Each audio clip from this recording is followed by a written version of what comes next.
तो हेलो दोस्तों, अभी हमने लास्ट चैप्टर में देखा है कि रिमाइंडर थ्योरम से जीरोज को कैसे फाइंड आउट करते हैं और किस तरह से फैक्टराइजेशन मेथड से अभी हम पोलिनोमियल को जीरोज फाइंड आउट करेंगे, उसको देखेंगे।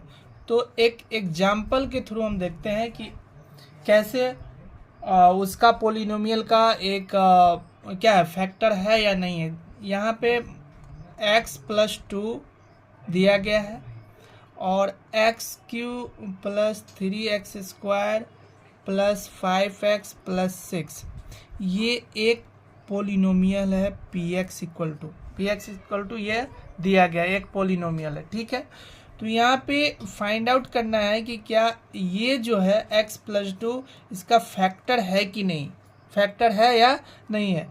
तो इसको दो मेथड है फाइंड आउट करने का। पहला मेथड ये है कि x+2 है, इसके बराबर में 0 कर दो आप, ठीक है। तो x इक्वल टू क्या हो गया, -2 हो गया। इसको फाइंड आउट करने का ये क्यों, क्योंकि ये इसका फैक्टर होगा। तो इसका मतलब ये है कि px और px into x+2 equal to 0 होगा। तो इसका मतलब ये हुआ कि x+2 इक्वल टू भी 0 होना चाहिए। तो x+2 इक्वल टू 0 मैंने कर दिया।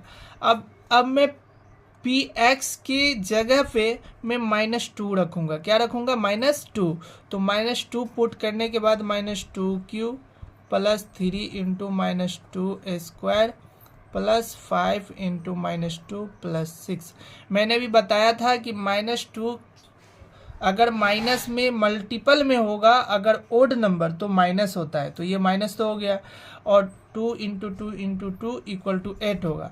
प्लस यहाँ पे -2 माइनस जो है इवन नंबर में, इसलिए मल्टीपल में माइनस अगर इवन नंबर में होता है तो प्लस हो जाता है, इसलिए मैंने प्लस दिया। 2 इंटू 2 4 इंटू 3 इक्वल टू 12 हो गया। यहाँ पे 1 है तो 5 into 2 equal to -10 equal to 6।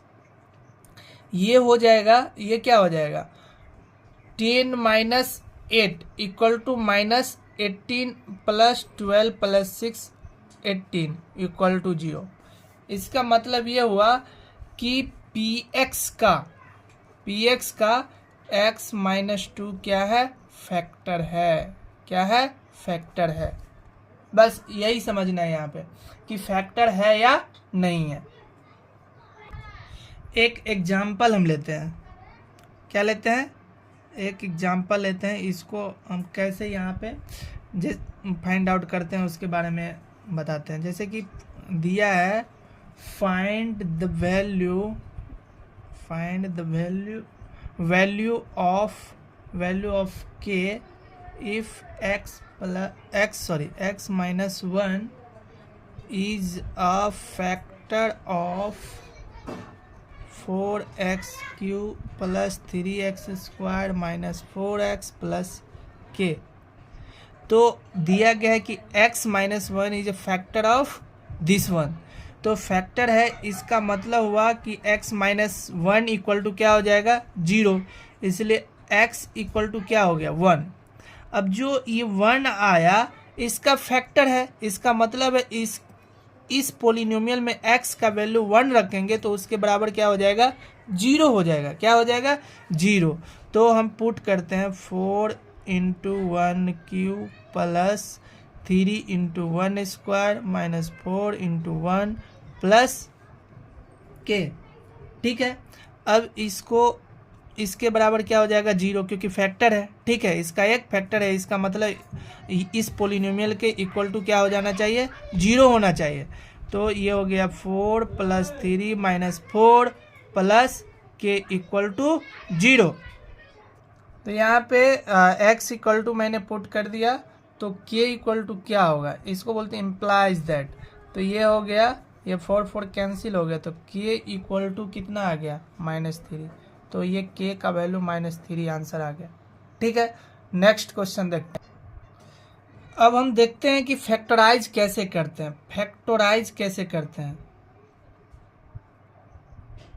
ठीक है। अभी मैंने ऊपर लिखा फैक्टराइजेशन ऑफ पोलिनोमियल।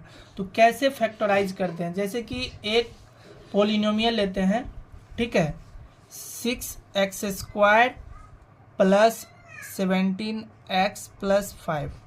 ठीक है, इसको फैक्टराइज करने का मैं रूल बताता हूँ, आपको कभी भूलना नहीं इसको। फर्स्ट रूल है कि जो कांस्टेंट टर्म है और जो हाईएस्ट पावर है उसको मल्टीप्लिकेशन कर देना। जैसे कि यहाँ पर 6x² है प्लस 5, ये तो हाईएस्ट पावर 6x² है प्लस 5 कांस्टेंट टर्म है, इस दोनों को गुना कर दो तो ये हो गया 30x²।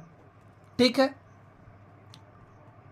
फर्स्ट मेथड क्या करना है कि constant term and multiply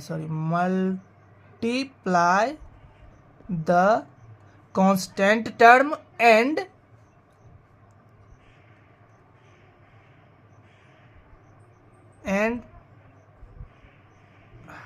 highest power term लिख दिया, तो ये आ गया। इसके बाद क्या करना है, ये जो मिडिल टर्म होगा स्प्लिट करेंगे। क्या करेंगे? स्प्लिट करेंगे।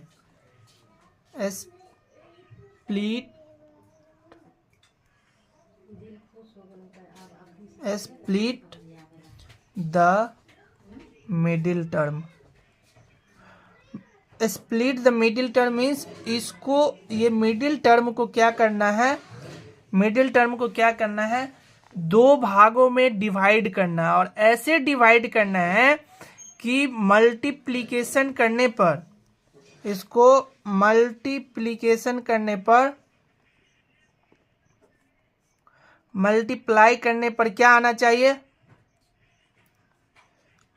For multiplication. मैंने क्या बोला, इसको दो भागों में, मिडिल टर्म को दो भागों में ऐसे डिवाइड करना है कि फॉर मल्टीप्लिकेशन विल गेट कितना आना चाहिए,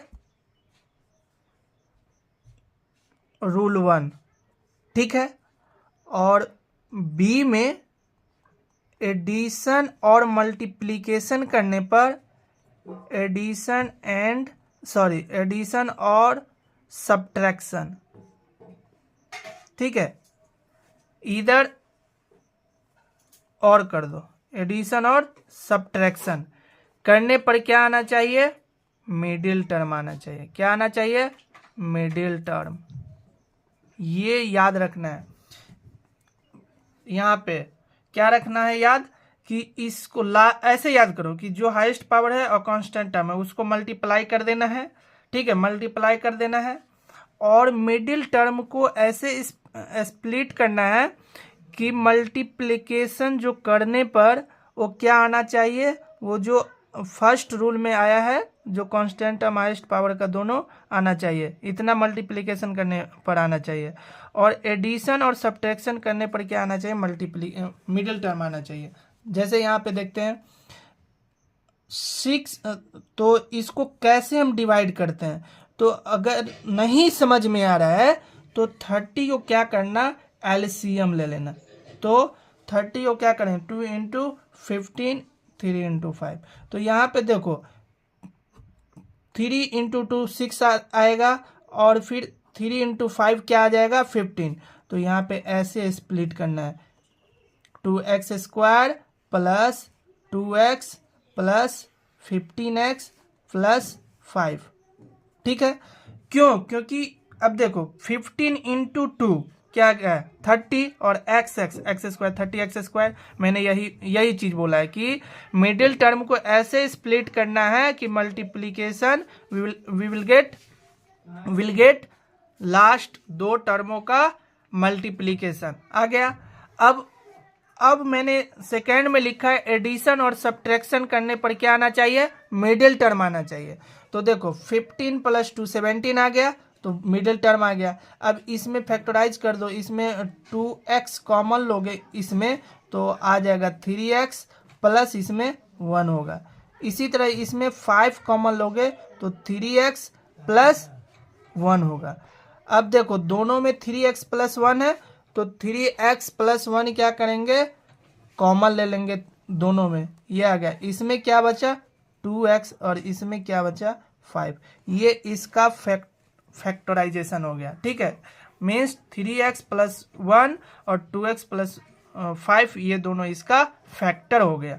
इस तरह से सभी क्वेश्चन बना लेंगे। बस ये चीज याद रखना है कि दोनों जो लास्ट टर्म होता है, आई थिंक ये आपको रिमेम्बर करना पड़ेगा कि जो लास्ट टर्म होता है, दोनों लास्ट टर्म अगर समझ में नहीं आ रहा है तो दोनों लास्ट टर्म को क्या कर देना है, मल्टीप्लीकेशन कर देना है। लेकिन ये नहीं एक्स स्क्वायर अगर लास्ट टर्म में है तो उसी को मतलब हाईएस्ट पावर और कांस्टेंट पावर को मल्टीप्लीकेशन कर देना है, और मिडिल टर्म को मतलब कि बीच वाले टर्म को ऐसे स्प्लिट करना है कि मल्टीप्लीकेशन करने पर दोनों लास्ट टर्म को और हाईएस्ट पावर और कांस्टेंट टर्म को मल्टीप्लाई किए हैं वो आना चाहिए, और एडिशन और सब्ट्रैक्शन करने पर मिडिल टर्म आना चाहिए। ये आपका फैक्टराइजेशन है।